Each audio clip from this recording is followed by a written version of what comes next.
was amusement park, and that was their honeymoon. Came back the same day. That was the trick or treat, we used to say to them, you know. And for their honeymoon, they went to on a trolley car from Bethlehem to Philadelphia. The immigrant family who was trying to become really Americanized and improve their standard of living. So it was an experience I'll never forget. It left an impression on me. And instead of making that left on the tracks, got off the track and went into our living room. I lost my balance and went over the porch and landed on my left wrist and broke my wrist, both bones there, and I ended up in a cast. This was 3 weeks after I began my dental practice.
This was the original marketplace where farmers from the area brought their crops in, and they had stalls and stands in there, and a family by the name of Riches, an Italian family, who were some of the occupants of some of the stalls.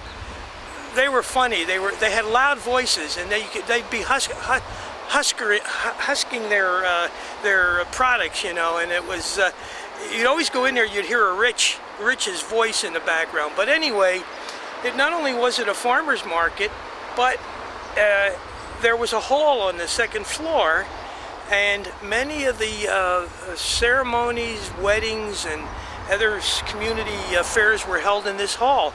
And Grandpa Mars and Grandma Rosie were married there in 1905. Grandpa Mars had come from Philadelphia. He was fixed up with Grandma Rosie. It was a what we call in Yiddish a shotgun, and it was a fixed wedding. And fortunately, it worked out fine. They were married for many, many years. But anyway, they were married upstairs on Halloween. And we used to tease them a lot about that. We used to tell them, you know, it was a Halloween trick or treat, we used to say to them, you know. And for their honeymoon, they went to on a trolley car from Bethlehem to Philadelphia to Willow Grove Park. It was amusement park, and that was their honeymoon. came back the same day. That was it. But anyway, they were married in 1905, and shortly afterwards, Grandpa had a little secondhand furniture store. We're going to get to that, at the corner of Broadhead and Broadway. And the property was owned by Grandma Rosie's father, Nathan Kaplan, and I assume they paid rent to him and so forth. Broadhead Avenue, right at the corner of Broadway and Broadhead Avenue. This is where Grandpa Morris had his first little furniture store here. I guess it was mostly secondhand furniture and so forth. And Grandma and Grandpa lived upstairs, and they opened up this store probably shortly after they got married in 1905. And as I said, Aunt Mildred was born while they were occupying this location, and they stayed here for approximately, I would say, 3 years or so, or maybe a little less.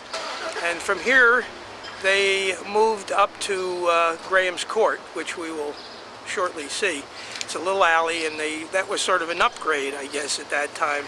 And so Grandpa Kaplan, which was Grandma Rosie's father, owned this property, and I suppose the rent was very nominal, and they were able to manage until they progressed beyond this store.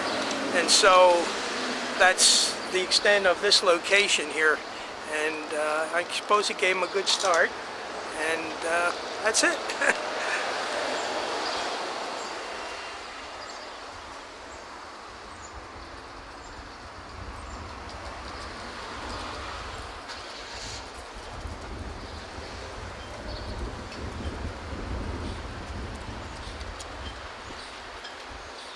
Well, after living on Broadhead and Broadway after their marriage in 1905, they actually, as you know, they had a little secondhand furniture store there on Broadhead Avenue. And I guess with little thrift and so forth, they accumulated a little money, because the one on Broadhead Avenue was really Grandpa Kaplan's property, and they rented apartment upstairs and the store downstairs space. And then they went up in the world a little bit. They moved to Graham's Court, which we are now right in front of. And this is where Uncle Nat was born. Now, Aunt Mildred was born, as we said before, on Broadhead Avenue. So the second child, Nat or Nathaniel, was born here, and they lived here for several years, and there were only a few blocks eventually from the 3rd Street store, which was purchased in the meantime. And of course, that's where 2 of the other siblings were born. That is Bernie and Zizzy, or Sylvia. And so I suppose they only lived here a few years, and as they were progressing, as Grandpa being a new immigrant to this country, he was learning the American way, and he tried to step up, and so they moved, as I said, from Broadhead Avenue to Graham's Court. And we will see subsequently where else they moved.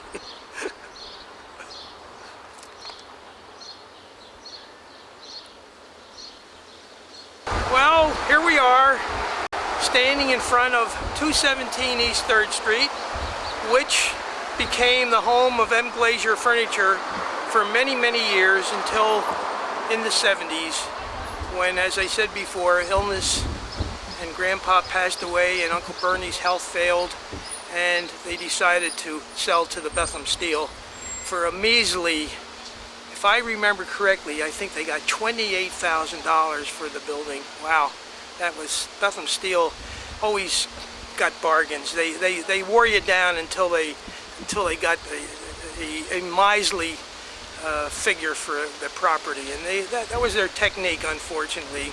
As much as they did for the community, this was one of the negatives. Anyway, the store was here, and as soon as they moved here, I would say probably in 1910, approximately, so maybe 11. They moved here, and things really start going well. Grandpa worked hard. Grandma was, as you said, Scotty, Grandma was usually pregnant at that time. There were 5 kids born to Morris and Rosie, so you know that's a good bet that she was pregnant. And they lived upstairs above the store, and Grandma always said she was always busy, either washing clothes or washing diapers, helping in the store. When Grandpa would get in his horse and wagon and make deliveries, Grandma would have to stay in the store. I can't visualize her as a furniture sales lady because she wasn't very aggressive, but I'm sure they managed, and things progressed very nicely. And Uncle Bernie and Uncle Bernie and Aunt Sylvia, Aunt Sylvia, your grandmother, were born here, and things were fine, and they lived here until approximately, until about 1920, right after World War I. They made another move, and this was another upgrade. This was a immigrant family who was trying to become really Americanized and improve their standard of living, and they did. With each move, they improved it, and they moved up to Broadway, which we will see subsequently. Let's see, what else can I say about that? Things, as I said, things progressed. They start hiring more people, and it became a very important furniture outlet in the city of Bethlehem on the south side. And as I told Scott, on Saturday nights when I was a little boy, you couldn't walk on 3rd Street without bumping into people. You'd think you were in Times Square in New York. You might find that hard to believe, but you got to remember that all the early immigrants and the early employees of Bethlehem Steel lived on the south side, and they did their shopping once every 2 weeks, because that's when Bethlehem Steel paid. They paid on a Thursday, Friday of every second week. And so business existed for those Thursday, Friday, and Saturday of every second week. That's when the business exploded. In between, sometimes was a little slow, but those 3 days were packed in a lot of retail business in that period. So it was interesting. It was very interesting.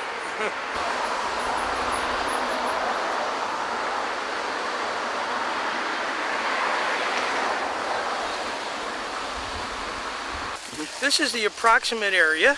As you can see, it is now a parking lot where Jake and Bessie Thomas, that's Scott's great-grandmother and grandfather on the Thomas side, her grandfather's parents, had their famous kosher deli. It was the only kosher delicatessen in Bethlehem, and it was very successful. It had the usual run of all the things, lots of corned beef and pastrami and lox and bagels and rye bread and the Yiddish newspaper. Your grandfather used to get a couple copies of the Yiddish newspaper, their Vorwärts, which was the most famous one at the time. And you could always see your grandfather, when he wasn't busy, sitting there reading the Yiddish newspaper. And he always had his long white coat on, you know, as he sliced the lox and so forth. And it was a real institution. We used to go in there to get our Hamantaschen for Purim. Now, on Passover, I don't believe they used to make the store prepared for Passover, kosher for Pesach, because there were a lot of customers, there were a lot of non-Jewish customers that used to come there. You know, the Bethlehem Steel offices was right down in the next block. So the people who loved kosher deli, the Gentile people, would come in there and they patronized them probably as much as the Jewish people. And so he was kept busy. And so I think that's why they never really made the store really kosher for Pesach. But it was a famous place, and everybody went to Jake and Bessie's for, mainly Jake. I think Bessie was more or less involved more with they had a little store over on Wood Street, which you will also see subsequently. And he ran a good shop, And eventually it got too much for him, and he sold it to Ben and Blanche Snyder, who were real characters, and that was Clarence Snyder's aunt and uncle. At Scott's, that's your great aunt. No, that would be your great aunt and uncle, Clarence and Sylvia Snyder. And he sold it to Ben and Bessie and Blanche. And as I said, they were real characters. But they ran it too for many years, and I don't know if it was quite as successful as when your grandfather, great-grandfather, and grandmother had it. And when he got out of business, it was the end of sort of the end of a very nostalgic era in Bethlehem. And I think they all missed him. And for a short period of time, he ran a little snack bar at the Brit Shalom Community Center.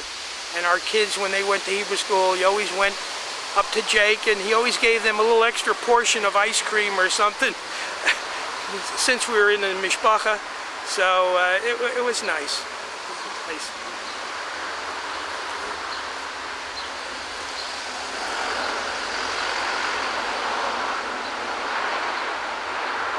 As I said previously, the family moved again from from the top of the furniture store on 217 East 3rd Street to Broadway. And we moved there in about 1920. And I was born in 1921, so I was probably 2 years old when, well, we'll come to that. But anyway, a trolley car used to come down this street. This is Fayette Avenue. It would come down this street, and as you can see, at the end of the street, you had to make either a right or a left, and the trolley made a left there and continued on Broadway to the 5 Points. We lived in, I'm not sure the exact address, but I think it was 720 or 722 Broadway. And we had gone to bed, so it's been told to me. I was only 2, and so I don't remember. It was told to me, and this is a classic story, that when we went to bed, and around midnight, on the last trolley run, it came down this hill, which you can see is a pretty steep hill, and at the end of the street it made a left, and instead of making that left on the tracks, it got off the track and went into our living room.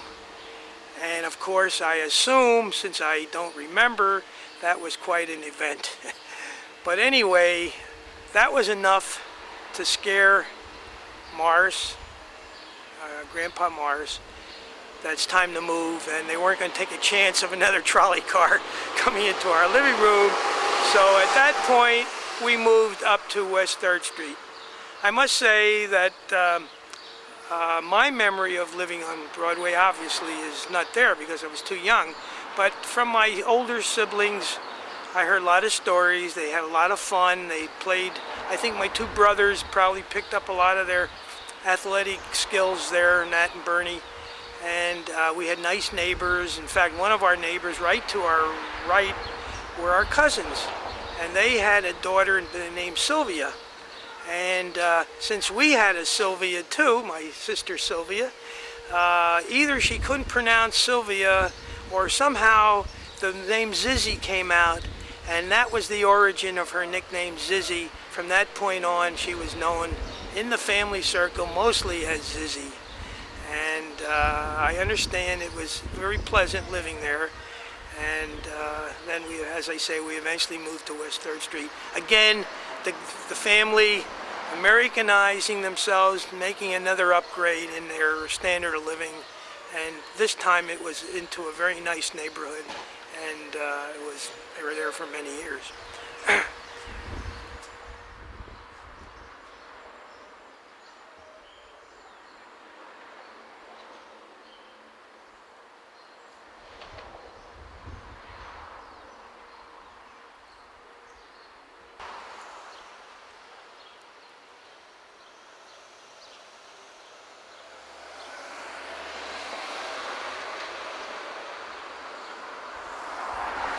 Well, the saga of the Morris and Rose Glazier continued. We moved from Broadway after the trolley car incident, and I think they made a nice choice. It was always a very nice neighborhood, and the house was very substantial. We had 6 bedrooms. Of course, there were 8 of us living in the house, including an uncle of mine, Uncle Leon Kaplan, who lived with us for 8 years.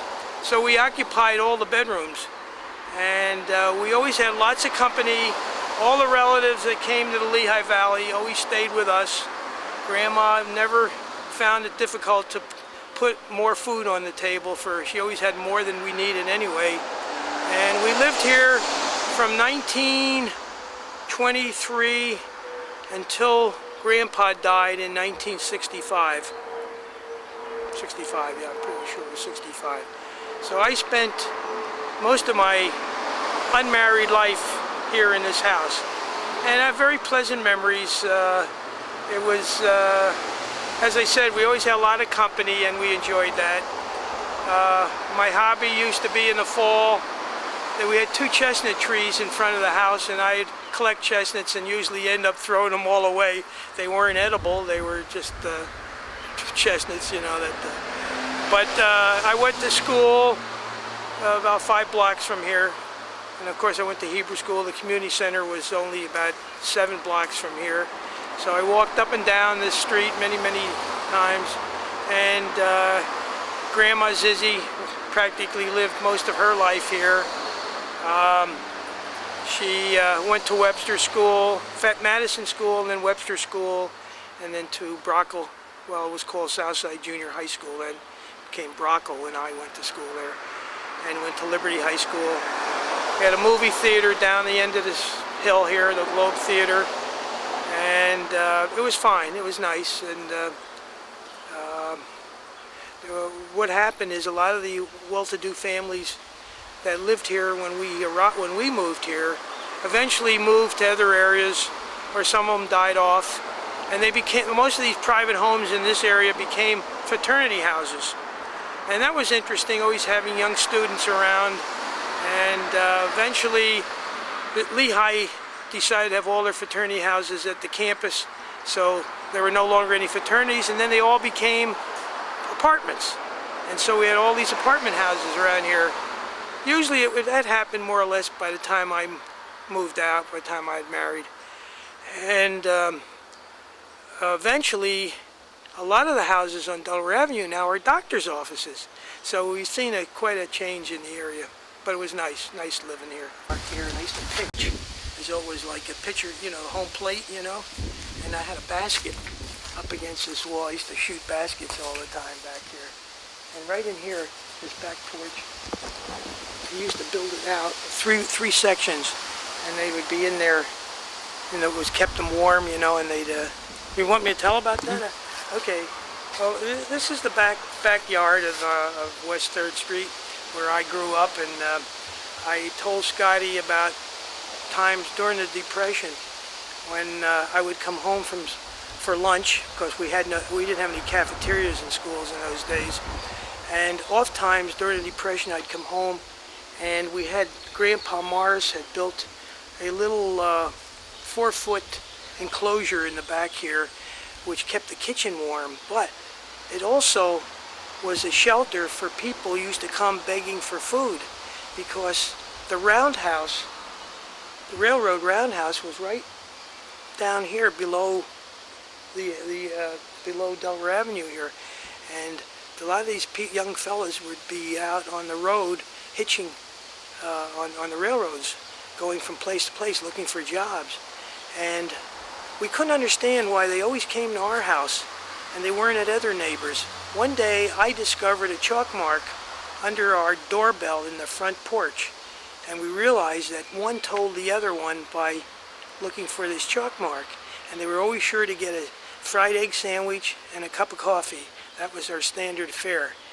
And I used to come home, and I used to pray that nobody was there when I came home, because it used to make me made me sad to see these people, you know, who didn't have anything to eat, and yet we always had, you know, we weren't scrounging for food, and we always had plenty of food. So it was an experience I'll never forget, and it left an impression on me. Yeah.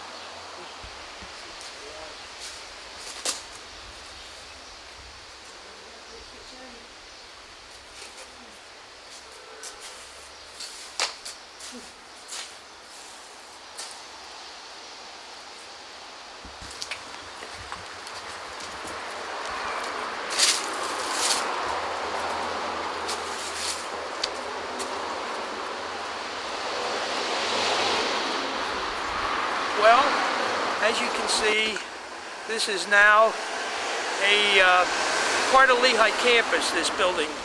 But for many, many years, from 1926 on, it was the Brit Shalom Jewish Community Center, which at that time was a very novel situation. It was not only a community center, but it was a synagogue. So it was a center synagogue, which was a very new innovation at that time in the conservative movement, which we were part of. Anyway, I personally spent, this was like a home away from home. I spent most of my days and hours up here. I went to elementary school about 2 blocks from here, and if we pan over to the left, we'll see that there's a bigger building, and this was the junior high school. So for the first 9 years of my life, I was within 2 blocks of the community center, where I went to Hebrew school, Sunday school, played basketball, belonged to organizations, and so forth and so on. That applies also to my siblings. They spent a lot of time up here. Probably not quite as much as I did, because I was a little younger, and I just seemed to my age level of age at the time was just appropriate for all the activities that were going on there. But anyway, this was a great place. We had a gym, we had an auditorium, we had a swimming pool. I learned how to swim here, and we just had the synagogue and a chapel and just about everything you can imagine. It was a great growing up here. Across the street was the junior high school, where all my siblings attended at one time or other. 3 of them attended there during their junior high school years. That's Nat, Bernie, and Zizzy. And Mildred attended here not only in junior high but high school, because Liberty was being built at the time, and she finally graduated from Liberty, although she spent some time here.